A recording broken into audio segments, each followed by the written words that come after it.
Hello everyone, it's Old Guardian here. In this deck guide video I'm going to take a look at Control Warlock in Forged in the Barrens. I've usually opened my new expansions with playing some Control Warlock, and this time I started with Mage, but I fairly soon also got to Warlock, and Warlock was still doing fine.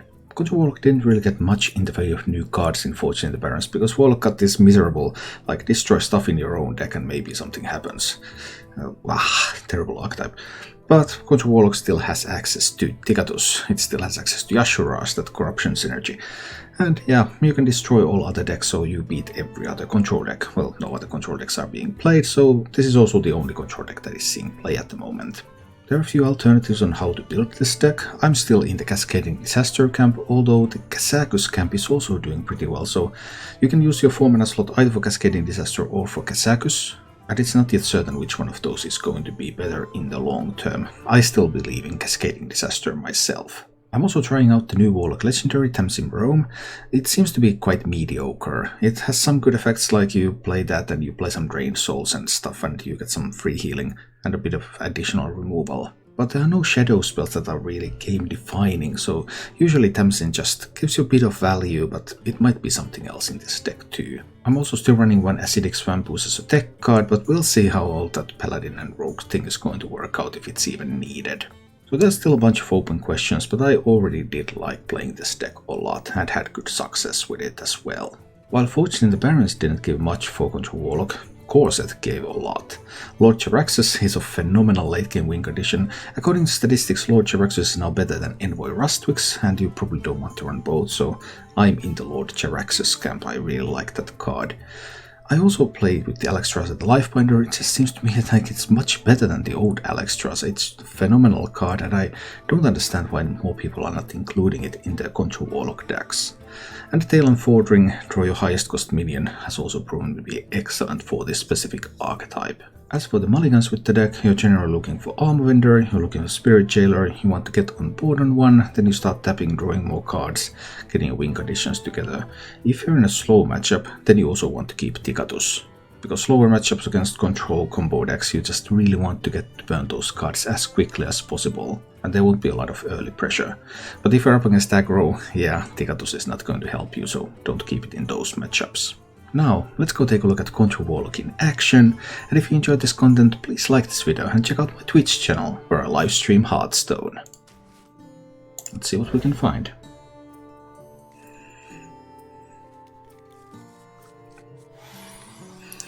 No need to put soul fragments into the deck just yet. Probably a no minion mage. I think my no minion mage is probably the best version at the moment, at least looking at individual card statistics, but we don't have grand statistics on my version yet, so we can't truly compare it with the others. But looking at the card choices that have been made, it looks like my Theorycraft is going to be the best one. There might be some kind of amalgamation between my list and the top lists at the moment. That could be even better. It's still possible. We'll see. Now we're just going to tap here. I think I need to hit into it, just so that it's ready for School Spirits. Can I play this in new expansion? I mean, what? This is the new expansion. Would you run Cairn in Control Warrior? Yes. And Thinkmaster. I run Big Game Hunter at the moment and not Thinkmaster, but both could be fine. 8 cards in hand. This is splendid. We tap, go to 9 cards in hand, hit into that one and Mortal Coil it. So we keep being at 9 cards. My most expensive minion right now is Alex. Is the Mancrick bug fixed yet? The wife being 0 cost in the deck? No, it is not. It is still there. I can obviously kill the mana worms with School Spirits before they get to attack, so that's not a problem. I don't really want to spend the coin here though. Or do I? I could coin Talon. That will draw Alex. It's not that bad to draw the Alex. It also corrupts the Lucky Soul. That's fine, we'll do that. They might have Devolving Missiles, so Talon doesn't necessarily draw anything, but it also corrupts both. I mean, it also corrupts the Cascading Disaster. And School Spirits can always kill the Mana Worms, because they're now 1/2 minions. And this mage deck cannot buff their health. So the Mana Worms are not a threat.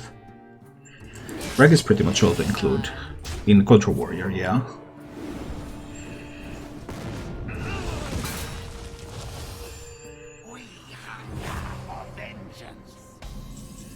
Okay, now we get to do the School Spirits. I have all my expensive cards except for Tickatus.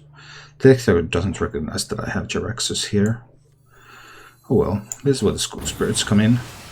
Exactly as planned. And then I get to play the Spirit Jailer. So everything is going exactly as planned so far. I just want to find my Tickatus. Ah, they run the deck of Lunacy version. I don't personally like this version too much because it's just total randomness. But I can see how many people really enjoy it. And it is fairly strong. There's that too. 9 cards in hand, so I can't tap.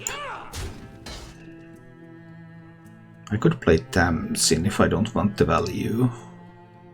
I might want the value though. Let's skip the tap for now. Slizzle, thanks for the host. I really enjoy Warlock. Yeah, it's the same deck that I actually played back in 2014. That was the deck that I played back then. I have 6 Soul Fragments in the deck. They have Flame Strikes in the deck, of course, so Militia isn't the be-all, end-all answer. I could go with Tamsin. Then I can play 2 cards and I get to tap. That seems acceptable. I can do Tamsin, 9 cards in hand. Then I can tap. I can play this first. Because I already have taken 3 damage. So I get the 0-cost copy, 9 cards in hand. I can tap, so I go to 10 cards in hand. And then I can play this Drain Soul. For more lifesteal and go like this. 9 cards in hand, I found my Tickatus.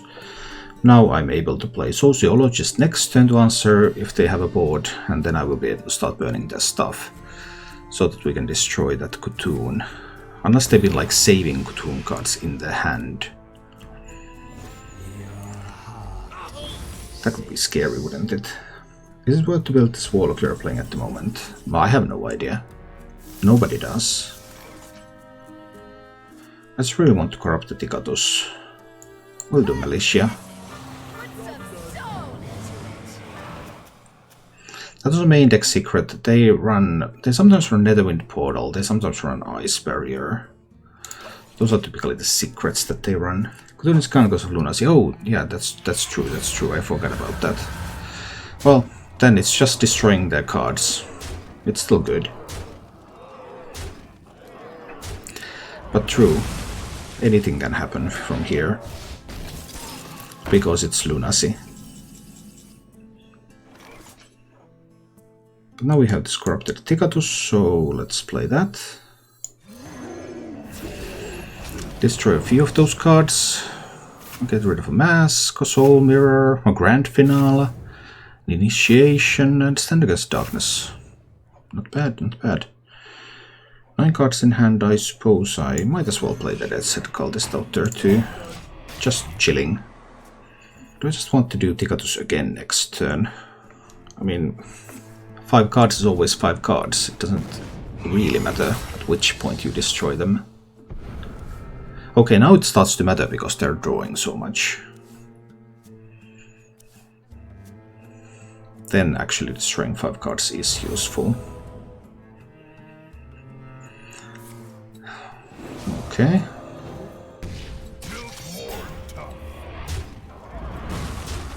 Alright, alright. Am I at risk of dying here? I suppose is the question. I can let them draw 1 more card, right? Do Tickatus again next turn. Then I want to use some Cascading Disasters this turn. I have not checked for Counterspell. But I cannot check for Counterspell either. But they don't usually run Counterspell in that deck anyway. I'll just play stuff. Next turn we'll see if they get to draw more cards. If they don't, I can destroy exactly those 5 cards that are remaining. They are able to draw more cards. They are able to get through their deck. Okay. Cycle of Hatred, alright, doesn't matter. Mask of Cthulhu could be scary. Obviously at this point it is time to play the Ashurash. And destroy those 4 cards. So Tickatus will destroy the remaining cards from the deck.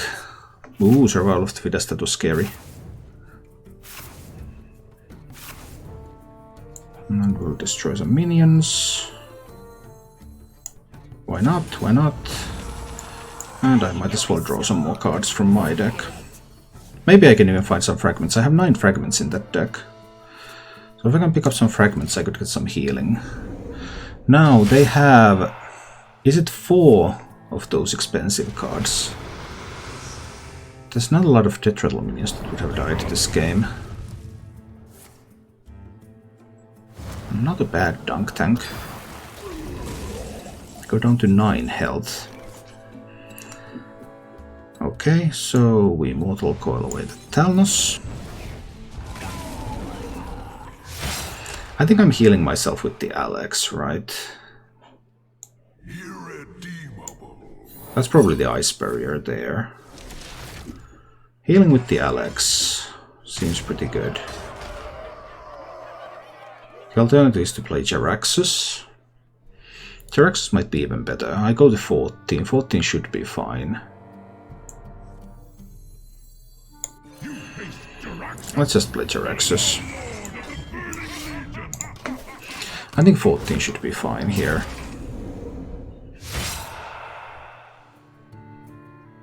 Let's see. They had another Mask of Cthulhu. Okay, that was the 3rd Mask of Cthulhu. That's a lot of Masks of Cthulhu.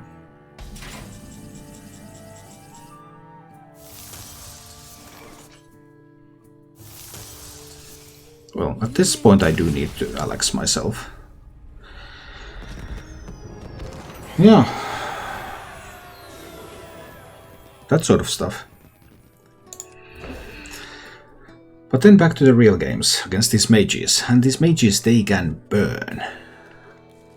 Boost hasn't been useful, by the way. So far. So this is one tech card that might not be necessary. How is Tetrarchal Demon Hunter? I have not played it since the pre-release. I didn't prepare it for today. I have the Rattle Demon Hunter that I have on my deck list. This is my Theorycraft list. But I prepared some of the Theorycraft list. I reviewed statistics and made appropriate changes. Usually like 1 card or 2. But I didn't prepare the Demon Hunter deck. So I haven't looked into statistics of it, and I haven't made the necessary changes to make it worthwhile to play. Because obviously even after day 1 you can't just play your old Theorycraft decks.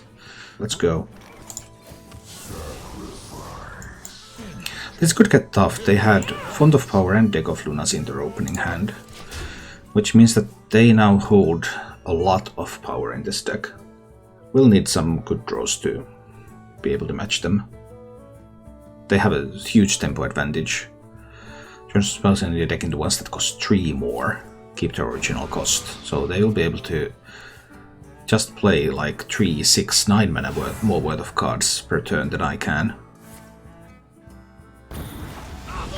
Why would you destroy cards in your deck though?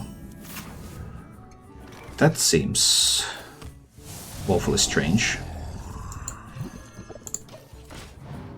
I don't know what was the idea behind that one. Destroying a couple of 1/3s, they weren't even threatening. Oh, that one was too. Oh, that's so good when you get the Deck of Lunacy and that.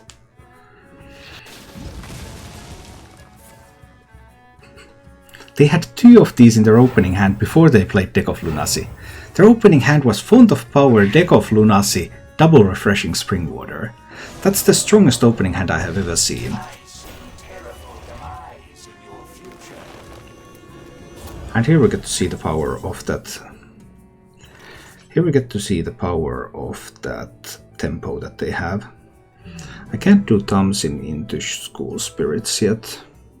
I can do it next turn. Then I can kill the board. I can only leave 4 power on the board this turn.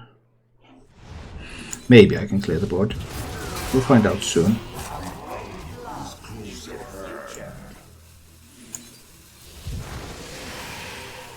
Mortal Coil is a shadow spell.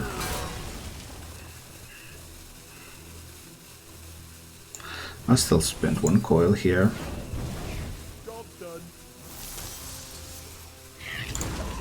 Okay. So next turn I can kill these with Tamsin, but they might have like, who knows, they could have like an arbor up there. Or anything. Okay, I have a clear for this. But beyond that, I mean, they still have unparalleled tempo there.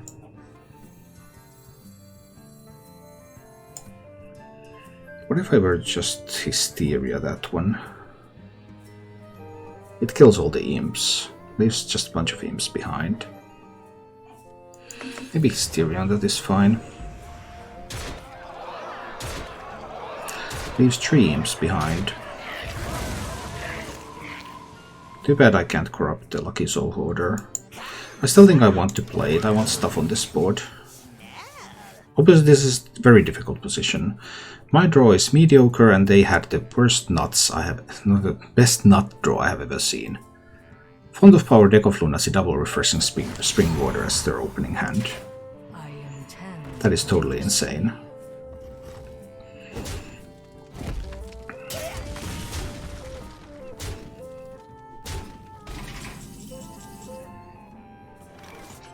This might be Tamsin double Drain Soul tap. Because I need more cards. That gives me a bunch of health. Haven't heard of me? You will. Get this Drain Soul to fall 4 away. Okay, I get a bunch of health here. So far so good. The real scary part is if they find buffs for these. Oh, but 7 cost Nagrand Slam. That's not bad. That's a lot of damage. It doesn't even die to double School Spirits, so I guess I died now. Unless I top deck a Twisting Nether. That probably won't do. It seems I'm dead.